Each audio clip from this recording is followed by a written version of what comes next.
महाकुंभ में उमड़ी भीड़ और महाकुंभ से हुई आय से भरे यूपी सरकार के खजाने को देखकर कांग्रेस की आंखें फटी की फटी रह गई। लंबे समय से सत्ता से बाहर कांग्रेस को अब लगने लगा है कि क्या कमाल का आइडिया था। इतना पैसा पॉकेट में आ जाए तो कई रुके हुए काम हो जाए। हिमाचल प्रदेश में तो बाकायदा कांग्रेस सरकार ने Himachal Pradesh Hindu public religious charitable endowment act 1984 के तहत आने वाले मंदिरों को मुख्यमंत्री सुख आश्रय योजना और मुख्यमंत्री सुख शिक्षा योजना में कंट्रीब्यूशन करने के लिए चिट्ठी लिखी है। अब आप सोचिए जरा, क्या ऐसी चिट्ठी किसी कांग्रेस शासित राज्य में कांग्रेस सरकार ने वक्फ बोर्ड को लिखी है क्या? मतलब हिंदुओं के दान पर, हिंदू मंदिरों की आय पर तो कांग्रेस की नजर है, लेकिन वक्फ की तरफ तो देख भी नहीं सकती कांग्रेस। बीजेपी इसी मुद्दे को लेकर सवाल पूछ रही है कि आखिर वक्फ को दी गई छूट वर्सेस मंदिरों से लूट के पीछे का गणित क्या वोट बैंक वाला है? आज इसी मुद्दे पर बात करूंगा, पहले यह रिपोर्ट देखिए।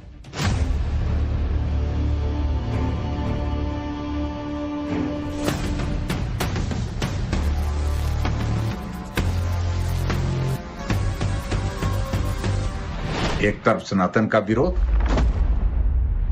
एक तरफ सनातन को गालियां, मंदिर से लेकर के सरकार खर्चा चलाने के लिए पैसा मांग रही है। दुर्भाग्यपूर्ण है। मुख्यमंत्री सुख आश्रय कोष के लिए सरकार की तरफ से बजट रखा गया है। कोई मंदिरों का पैसा उसमें देने की बात नहीं की गई है।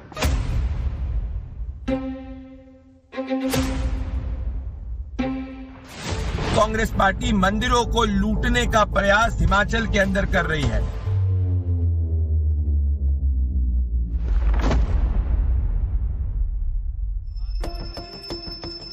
प्रपंच कितने हो सकते हैं राजनीति में, मंच कितने सज सकते हैं राजनीति में, तंज कितने तरह से कसे जा सकते हैं राजनीति में, इसका कोई छोर नहीं।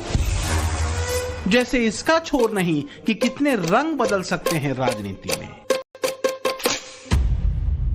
हिमाचल की कांग्रेस सरकार की एक चिट्ठी मंदिरों में घूमी और कांग्रेस के बदले हुए रंग पर यह चर्चा आम हो गई। जब मर्जी तब सनातन को गाली और जब काम तो सनातन से मांगे दान।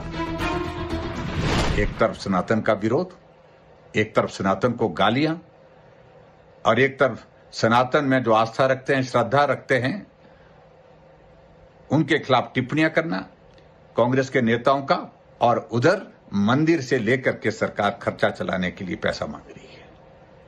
दुर्भाग्यपूर्ण है और मुझे लगता है कि इस फैसले का विरोध होना चाहिए।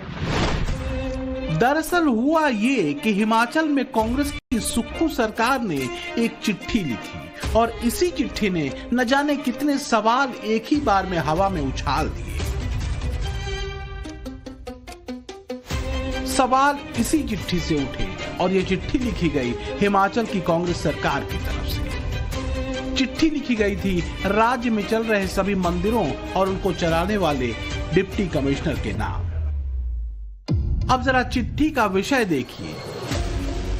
ये बता रहा है कि कांग्रेस सरकार मंदिरों से क्या चाहती है। सुक्खू सरकार की इस चिट्ठी का मुद्दा था सरकारी योजना में योगदान के संदर्भ में। इसी चिट्ठी में लिखा गया कि मंदिर ट्रस्ट और मुख्यमंत्री सुख शिक्षा योजना के लिए योगदान कर सकते हैं।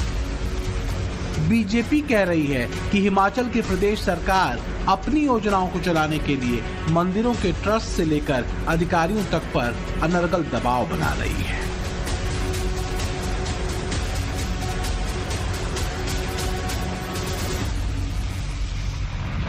विचित्र परिस्थिति है हिमाचल प्रदेश सरकार की। कर्मचारियों को सैलरी देने के लिए पैसे नहीं, पेंशन को पैसे देने के लिए पेंशन देने के लिए पैसे नहीं रह गए, लेकिन उसके बावजूद गारंटियां 10 दे रखी है और ऊपर से झूठ बोलते हैं कि गारंटियां जो दी हमने पूरी कर दी। ये बात बार बार कही जाती है कि हिमाचल सरकार की आर्थिक हालत खस्ता है, क्योंकि पिछले साल सितंबर में राज्य के कर्मचारियों को वेतन नहीं मिला। रिटायर्ड कर्मचारियों की पेंशन भी देरी से आई। हिमाचल पर्यटन बोर्ड के 18 होटल बंद हो गए। पेमेंट न देने के चलते हिमाचल भवन तक को जब्त कर लिया गया। ये चंद लक्षण हैं जो बताते हैं कि हिमाचल सरकार का खजाना कितना भरा है। सवाल है कि क्यों मांगा जा रहा है योगदान, तो जवाब है मुफ्त योजनाएं, जिनका ढिंढोरा तो पीट दिया गया, लेकिन खजाने पर इसका क्या असर होगा इसे कैलकुलेट नहीं किया गया। नतीजा यह है कि कांग्रेस शासित हिमाचल प्रदेश की आर्थिक हालत पतली हो चुकी है।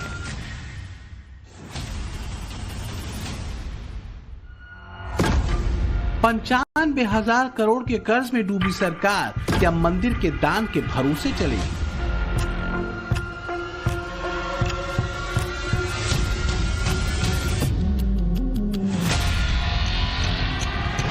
मुख्यमंत्री सुख आश्रय कोष के लिए सरकार की तरफ से बजट रखा गया है। कोई मंदिरों का पैसा उसमें देने की बात नहीं की गई है।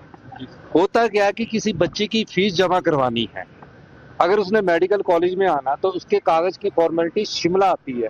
हमने डीसी को ऑथराइज कर दिया कि आप उसकी बर्थडे की फीस को जमा करवा दीजिए ताकि 24 घंटे में उसकी एडमिशन कैंसिल ना हो। ऐसी कोई चीज नहीं है। हमारा बजट है और बजट स्कीम है और एक कानून के द्वारा दी गई। तो सवाल वही है कि क्या मंदिरों से पैसा सरकार अपनी योजनाओं के लिए ले सकती है? हालांकि ऐसा पहली बार नहीं हुआ है। आपदा या मुश्किल समय में मंदिर ट्रस्ट खुद ही मदद करते रहे हैं। हिमाचल प्रदेश में 35 ऐसे मंदिर हैं जिनका सरकारी अधिग्रहण किया गया है। ये मंदिर मुख्यमंत्री राहत कोष या दूसरे माध्यमों से सरकार की मदद करते रहे हैं।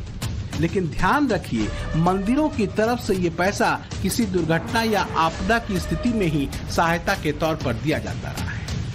अब बीजेपी कह रही है ऐसा पहली बार हुआ है जब हिमाचल सरकार अपनी योजनाओं को चलाने के लिए मंदिरों से दान मांग रही है। सवाल ये भी है कि अगर मंदिरों का अधिग्रहण किया गया है तो फिर वक्फ को इतनी क्यों दे दी गई? सिर्फ वोट बैंक के लिए? क्या आर्थिक योगदान वक्फ बोर्ड से मांगा गया? बीजेपी आरोप लगाती है कि मामला वक्फ को छूट और मंदिरों से लूट वाला है। सवाल ये भी है कि मंदिरों की संपत्ति और पैसे पर कांग्रेस की नजर क्यों रहती है?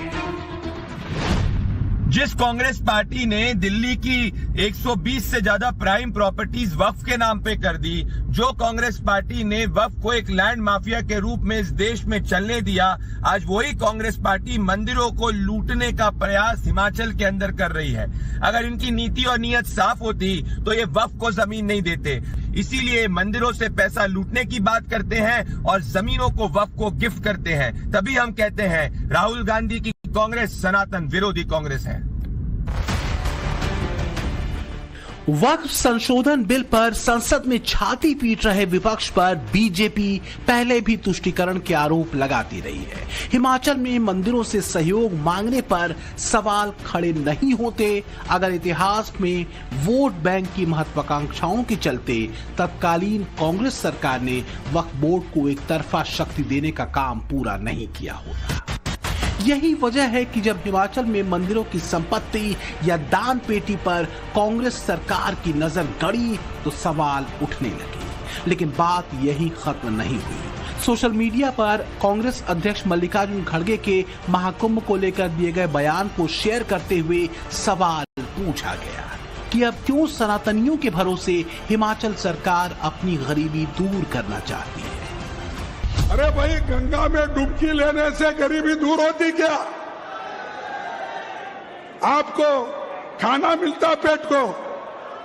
मैं किसी की आस्था के ऊपर ठोस नहीं लगाना चाहता हूं। अगर किसी को दुख हुआ तो मैं माफी चाहता हूं। तो ये लोग जाकर हजारों रुपए खर्च करके कंपटीशन पे डुबकियां मार रहे। कंपटीशन में एक डुबकी मारता दूसरा, और जब तक वो टीवी में अच्छा नहीं आता तब तक डुबकी मारते रहते। लेकिन सनातन आस्था पर परोक्ष और प्रत्यक्ष हमले करने वाली कांग्रेस को जब एक स्टेट में अपनी सरकारी योजनाएं चलाने के लिए पैसे की जरूरत होती है तो वो मंदिर को पत्र लिखती है, वक्फ बोर्ड को नहीं। न उस पर एक शब्द कहती है। क्या इसलिए क्योंकि हिंदुओं की आस्था पर हमले करने और उसकी संपत्ति पर नजर गड़ाने से वोट बैंक तुष्ट होता है? ये वही कांग्रेस है जिसके अध्यक्ष के बेटे सनातन को कोसते हैं। ये वही कांग्रेस है जो इंडी गठबंधन में उनके साथ गलबैयां करती है, जो सनातन के समूल नाश का प्रण लेते हैं। ये वही कांग्रेस है जिसके अध्यक्ष मानते हैं कि हिंदुओं के गंगा स्नान से गरीबी दूर नहीं होती। अब कांग्रेस पार्टी की एक राज्य सरकार अपनी स्कीम को चलाने के लिए हिंदू मंदिरों का फंड चाहती है। मतलब वक्फ को छूट, वक्फ को दिए गए एक तरफा अधिकार पर कोई सवाल उठाए तो वो कट्टरपंथी। लेकिन अगर हिंदू मंदिरों और हिंदू ट्रस्ट से होने वाली कमाई कांग्रेस सरकार को चाहिए, क्यों भाई? तो क्या राहुल गांधी का खटाखट प्लान यही था? ये तो हम पहले ही बता चुके हैं कि हिमाचल प्रदेश में 35 मंदिरों का सरकारी अधिग्रहण हुआ है। अब इन मंदिरों की संपत्ति पर नजर टिकने का कारण क्या है, इसे भी समझिए। इसे आप कुछ खास मंदिरों की संपत्ति से समझ सकते हैं। जैसे चिंतापूर्णी मंदिर का फिक्स डिपॉजिट करीब 102 करोड़ का है। मंदिर के पास 2 क्विंटल सोना है और 72 क्विंटल चांदी। इसी तरह नैना देवी मंदिर की कुल 60 करोड़ की राशि फिक्स डिपॉजिट में है। मंदिर के पास 2 क्विंटल सोना है और 73 क्विंटल चांदी। बाबा बालकनाथ मंदिर का फिक्स डिपॉजिट 29 करोड़ का है। मंदिर के पास 27 किलोग्राम सोना है और 4 क्विंटल चांदी। तो वहीं ज्वाला देवी मंदिर के खाते में 3.5 करोड़ रुपए कैश है, 23 किलो सोना है और 890 किलो चांदी। लेकिन मंदिरों पर सरकारी नियंत्रण की बात सिर्फ हिमाचल प्रदेश की नहीं है। देश में करीब 4 लाख मंदिरों पर सरकारों का नियंत्रण है। इस नियंत्रण को संविधान की मूल भावना के खिलाफ मानते हुए कई हिंदू संगठन सुप्रीम कोर्ट तक का दरवाजा खटखटा चुके हैं। बात सरकारी नियंत्रण से ज्यादा एक तरफा नियंत्रण की है। अगर वक्फ बोर्ड को असीमित अधिकार देकर उसे तत्कालीन कांग्रेस सरकार ने इतना शक्तिशाली बना दिया कि वक्फ बोर्ड संसद और महाकुंभ की जमीन तक पर सनक की हद तक अधिकार जताने लगे, तो फिर मंदिरों और उनके ट्रस्ट को ऐसे अधिकार क्यों नहीं दिए गए? साल 1995 में और साल 2013 में कांग्रेस सरकार के दौर में वक्फ को चुपचाप एक तरफा ताकत दी गई थी और ऐसे प्रावधान किए गए जो इस्लामिक लॉ के मुताबिक नहीं थे। जैसे वक्फ बाय यूजर, जिसे 1995 में नरसिम्हा राव सरकार ने जोड़ा था। ये कानून दुनिया के किसी भी इस्लामिक देश में नहीं है। इसी तरह 2013 में संशोधन हुआ और वक्फ बोर्डों को संपत्ति छीनने की असीमित शक्तियां दे दी गई, जिसने वादी को न्यायपालिका से न्याय मांगने तक का अधिकार छीन लिया। कांग्रेस ने तुष्टीकरण के लिए कानून बनाए, सुप्रीम कोर्ट के आदेश तक की परवाह नहीं की। इसका एक उदाहरण वक्फ बोर्ड है। संविधान में वक्फ कानून का कोई स्थान ही नहीं है। ये इसलिए किया गया ताकि कांग्रेस के परिवार का वोट बैंक बढ़ सके। मतलब एक तरह से खुली छूट मिल गई कि वक्फ जिस जमीन पर उंगली रख दे वो संपत्ति उसकी। अब जरा समझिए, एक तरफ तो कांग्रेस ने कोई कसर नहीं छोड़ी कि वक्फ बोर्ड को बेतहाशा और एक तरफा शक्ति दे दी जाए, दूसरी तरफ कांग्रेस की सरकार जहां भी है उसकी नजर सनातन मंदिरों और उसकी दान पेटी पर है। एक तरफ हिमाचल में मंदिरों के फंड से सरकारी योजनाओं को चलाने की कोशिश हो रही है। यहां मैं ये भी याद दिला दूं कि फरवरी 2024 में कर्नाटक की कांग्रेस सरकार ने 1 करोड़ से ज्यादा रेवेन्यू वाले मंदिरों के चढ़ावे पर 10% टैक्स का बिल विधानसभा से पास किया था, जिसे राज्यपाल की मंजूरी नहीं मिली। दूसरी तरफ कांग्रेस समेत लगभग समूचा विपक्ष 1995 के वक्फ कानून में बदलाव के खिलाफ खड़ा हुआ है। जेपीसी की मीटिंग्स में हंगामे कर चुका है, जबकि 1995 के वक्फ कानून को बीजेपी मनमानी करने की छूट देने वाला कानून बताती है।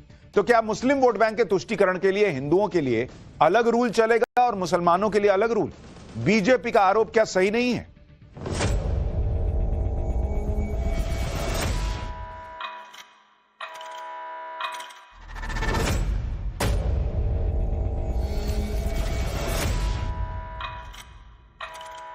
हिंदू धार्मिक स्थलों पर सरकार के नियंत्रण के पीछे वैसे तो कई तरह के तर्क दिए जाते हैं, तो दूसरी तरफ हिंदू संगठन इस तरह के कदम को एक तरफा और अन्यायपूर्ण मानते रहे।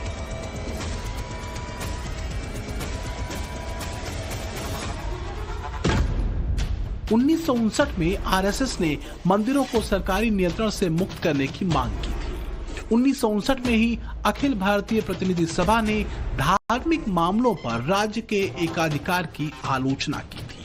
2023 में मध्य प्रदेश सरकार ने मंदिरों पर राज्य की निगरानी में ढील देने के लिए कदम उठाए, लेकिन बीजेपी आरोप लगाती है कि कर्नाटक हो या हिमाचल, दोनों ही जगहों पर मंदिरों की दान पेटी पर कांग्रेस की नजर अटकी है। वो कहती है कि कांग्रेस सरकार ने मंदिरों को एटीएम बना रखा है।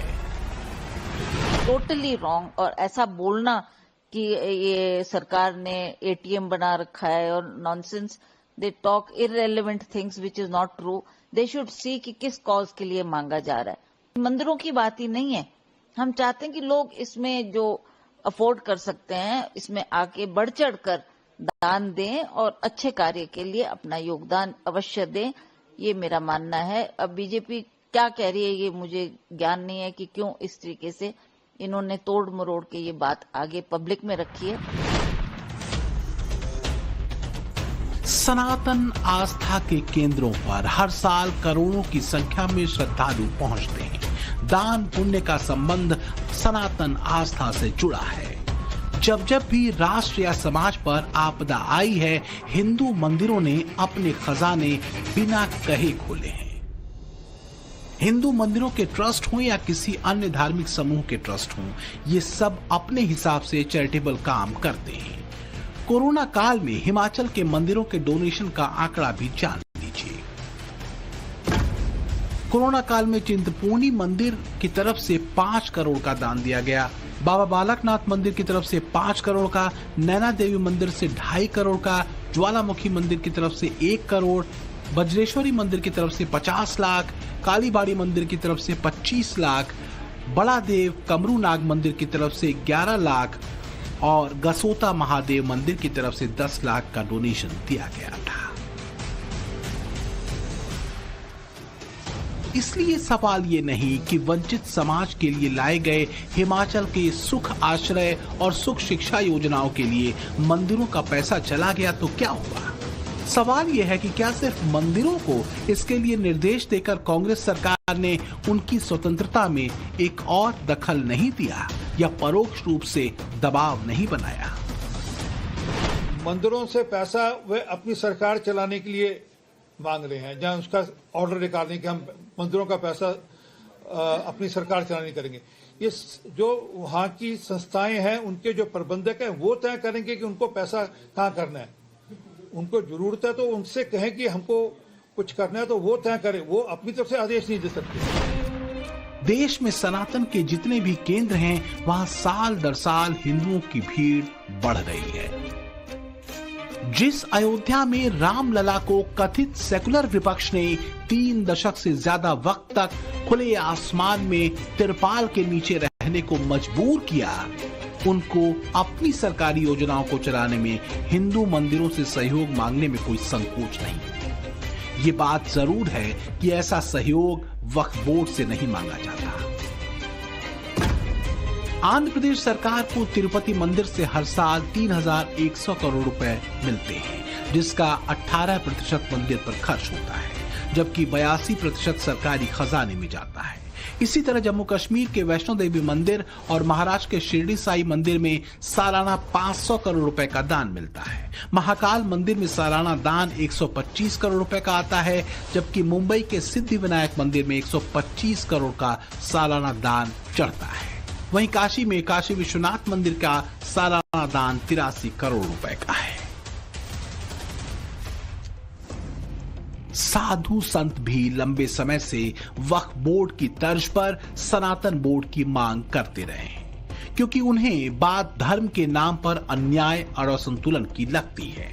ये बात तब और चुभती है जब सनातन को गालियां देने और कोसने वाले लोग वक्फ को दिए बेतहाशा अधिकार को कंट्रोल करने को लेकर लाए गए बिल के खिलाफ हंगामा करते हैं, उसे अन्याय से भरा बताते हैं। सनातन बोर्ड का मतलब है जो आध्यात्मिक प्लेसेज हैं, हम उन पे जो, और वो भी मंदिर वो जो सरकार के अंडर है। दूसरी बात आपने कहा कि वक्फ बोर्ड ने सनातन की किसी जगह को लिया। देखिए, सनातन बोर्ड ये कार्य करेगा, किसी की 1 इंच जगह लेगा नहीं और सनातनियों की 1 इंच छोड़ेगा नहीं। अगर कोई सनातनियों की जगह पे, मंदिर की जगह पे, किसी गौशाला की जगह पे कहीं भी कोई दावा ठोकेगा तो सनातन बोर्ड उसे ठोकेगा। हिंदुओं की आस्था का सबसे बड़ा पर्व महाकुंभ अब खत्म हो चुका है। पीएम मोदी से लेकर तमाम बड़े चेहरों ने त्रिवेणी में डुबकी लगाई, लेकिन राहुल गांधी नहीं गए तो नहीं गए। क्या सिर्फ इसलिए क्योंकि इससे एक वोट बैंक नाराज हो जाता? अब हिमाचल में उन्हीं सनातन आस्थावानों की दान पेटी के भरोसे कांग्रेस अपनी योजनाएं बना रही है। तो क्या इसलिए कांग्रेस पर सनातन से भेदभाव के बीजेपी के आरोप अकाट्य लगने लगते हैं?